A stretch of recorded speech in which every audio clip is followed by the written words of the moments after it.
CJI Chandrachud भले से ही retire हो गए हों, लेकिन इनके कारनामे अभी भी बीजेपी की लुटिया डुबोने के लिए काफी हैं और एक बार फिर चंद्रचूड़ के साये ने बेचारी भारतीय जनता पार्टी की लंका लगा कर रख दी है। नमस्कार, आप देखना शुरू कर चुके हैं 4 PM न्यूज नेटवर्क और मैं हूं आपके साथ प्रगति ठाकुर। एक बार फिर सुप्रीम कोर्ट ने चंद्रचूड़ के साथ ही साथ केंद्र सरकार को भी जमकर लताड़ लगाई है और ऐसी लताड़ लगाई है कि केंद्र सरकार को नानी याद आ गई है। इतिहास में ऐसा पहली बार हुआ है जब सुप्रीम कोर्ट ने सरकार को धमकी दी है और साफ साफ कहा है कि एक्शन लीजिए वरना ठीक नहीं होगा, जिससे ये साफ साफ जाहिर होता है कि सुप्रीम कोर्ट सरकार के इस निकम्मेपन से हूबहू वाकिफ हो चुका है। दरअसल आपको बता दें कि एक बार फिर सुप्रीम कोर्ट ने केंद्र सरकार के रवैये पर सवाल खड़े कर दिए हैं और तो और पूर्व सीजेआई चंद्रचूड़ के बेटे की भी लंका लगा कर रख दी है।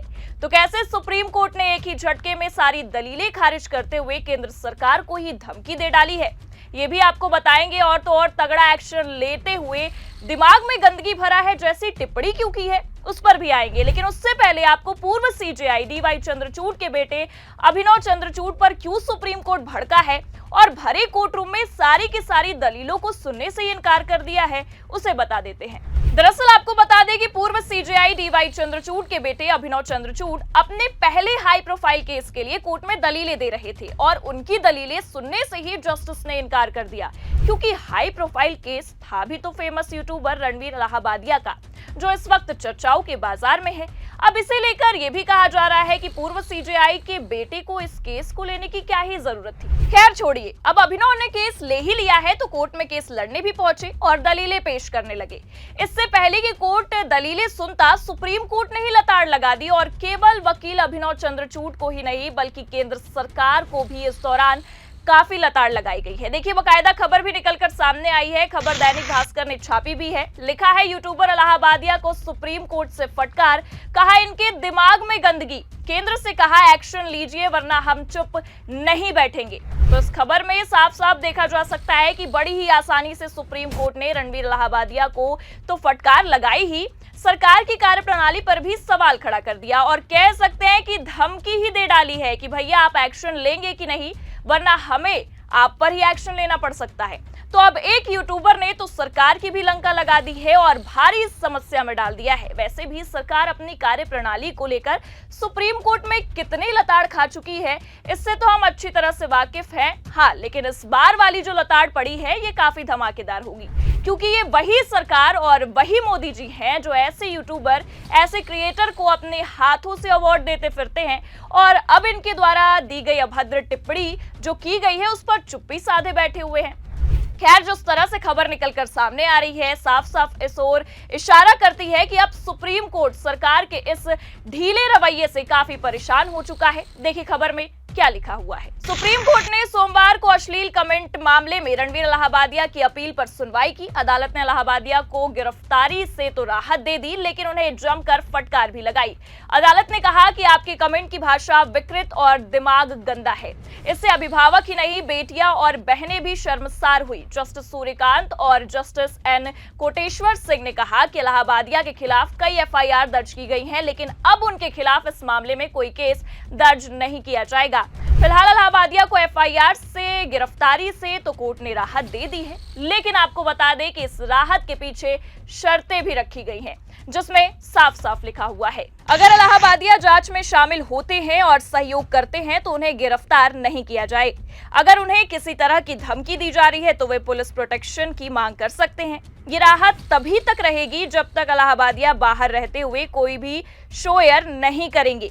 रणवीर इलाहाबादिया को अपना पासपोर्ट जमा करना होगा और इन सब के अलावा आपको बता दें कि इलाहाबादिया को देश छोड़कर जाने की भी अनुमति नहीं है। देश छोड़कर जाने से भी सुप्रीम कोर्ट ने सख्त मना किया है, या कह सकते हैं कि सख्त आदेश भी दिया है। लेकिन आपको बता दें कि सुनवाई के दौरान चंद्रचूड़ लगातार दलीलों पर दलीलें पेश कर रहे थे, जिसे लेकर सुप्रीम कोर्ट भड़क उठा और उल्टा चंद्रचूड़ से ही सवाल कर लिया गया। देखिए खबर में आगे लिखा भी हुआ है, बेंच ने इलाहाबादिया के वकील अभिनव चंद्रचूड़ से पूछा, आप किस तरह की भाषा का बचाव कर रहे हैं? ऐसे बयान से मुझे नफरत है। यहाँ सवाल ये है कि क्या ऐसा कमेंट कोई अपराध है? अगर ये अश्लीलता नहीं है तो फिर अश्लीलता क्या है?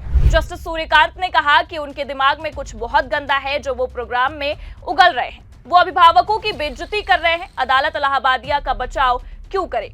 लेकिन आपको बता दें कि फिर भी वकील नहीं रुके। चंद्रचूड़ ने कहा कि क्लाइंट को धमकियां दी जा रही हैं। तो इस पर भी भरे कोर्ट रूम में जस्टिस ने खिल्ली उड़ाकर रख दी और साफ साफ तल्ख टिप्पणी करते हुए कहा कि अगर आप ऐसी चीजें करके घटिया पब्लिसिटी पाने की कोशिश कर सकते हैं तो दूसरे भी हैं जो आपको धमकाकर चीप पब्लिसिटी पाने की कोशिश करेंगे। और तो और इतना ही नहीं, आपको बता दें कि सुनवाई के दौरान तो कोर्ट ने इलाहाबादिया को कॉपी पेस्ट भी करार दिया है और साफ साफ कह दिया है जिस ऑस्ट्रेलियन शो से अश्लील कमेंट कॉपी किया गया है उस प्रोग्राम से भी कोर्ट अच्छी तरह से वाकिफ है। तो बेचारे अभिनव चंद्रचूड़ दलीलें पेश करते रहे लेकिन कोर्ट ने उनकी एक न सुनी। हाँ, भले से एफआईआर और गिरफ्तारी पर रोक लगा दी गई है लेकिन जो शर्तें रख दी गई हैं उससे कहीं ना कहीं इलाहाबादिया का करियर खतरे में जाता नजर आ रहा है और अपने पहले ही हाई प्रोफाइल केस में पूर्व सीजेआई के बेटे सुप्रीम कोर्ट से ही फटकार खाते फिर रहे हैं। लेकिन आपको बता दें कि इस दौरान सुप्रीम कोर्ट ने केंद्र सरकार की जो लंका लगाई वो बिल्कुल देखने योग्य है और साफ साफ केंद्र के इस ढीले रवैये से पर्दा उठा दिया गया है। देखिए, खबर भी निकलकर सामने आई है, खबर में लिखा भी हुआ है। बेंच ने कोर्ट में मौजूद अटॉर्नी सॉलिसिटर जनरल से कहा, ऐसे यूट्यूबर्स के मामले सामने आ रहे हैं, क्या केंद्र सरकार कुछ करना चाहती है? अगर वे खुद ही कुछ करते हैं तो बहुत अच्छी बात है, वरना हम यहाँ गैप नहीं छोड़ सकते। सो कॉल्ड यूट्यूब चैनल इसका दुरुपयोग कर रहे हैं और तमाम चीजें सामने आ रही हैं, इसलिए हमने नोटिस इशू किया है। हम अटॉर्नी जनरल और सॉलिसिटर जनरल को अगली सुनवाई के दौरान कोर्ट में मौजूद रहने का आदेश दे रहे हैं। हम इस मामले की अहमियत और संवेदनशीलता को अनदेखा नहीं कर सकते हैं।